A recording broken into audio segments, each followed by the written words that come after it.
Hey guys, let's get back into Genesis chapter 30 today, and it's going to get even stranger than the first part of this chapter. So here we go. We're going to look at verses 14 through 18. It says, one day during the wheat harvest, Reuben found some mandrakes growing in a field and brought them to his mother Leah.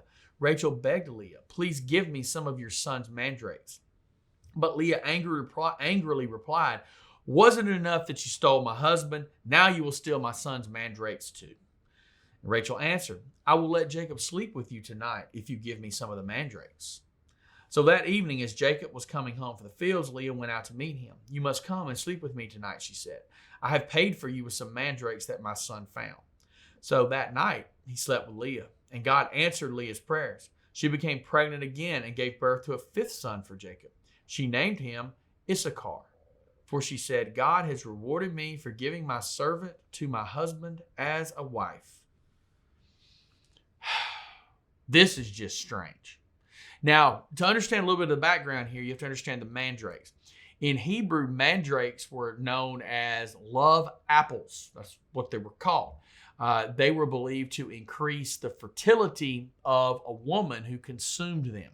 So you can understand why both Leah and Rachel wanted these. You can see the issue here. So Leah doesn't want to give them up, right? I mean, Reuben, her son, found them, said, you stole my husband from me. So it's obvious here, we're still dealing with the issue that Jacob loves Rachel, doesn't really love Leah. Leah was kind of forced upon him as a wife by her father Laban, and this has led to nothing but trouble. Remember, all of this in large degree still runs back to Laban. Now, Jacob and Rachel and Leah are making their own choices here, but the seed of this problem, the seed of this sin, is all going back to this scoundrel Laban, who we're going to get back to eventually. We'll talk some more about him at another time. So, when you look at this is a really bad state of affairs. Jacob's marriages to these women had come to a bad spot. That literally Leah used mandrake root to purchase a night with her husband.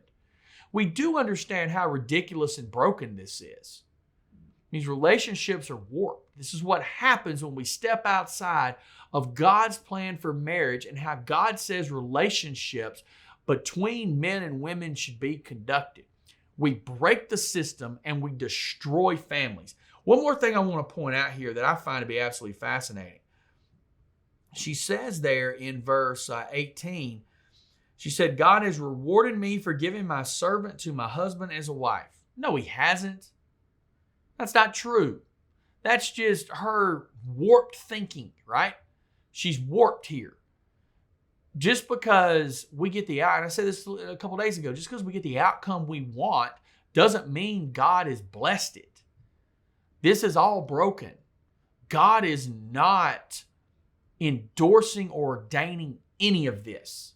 This is simply these women doing what they want to do and tagging God's name onto it. Hope you guys have a great weekend, and we'll see you again Monday for another mini message.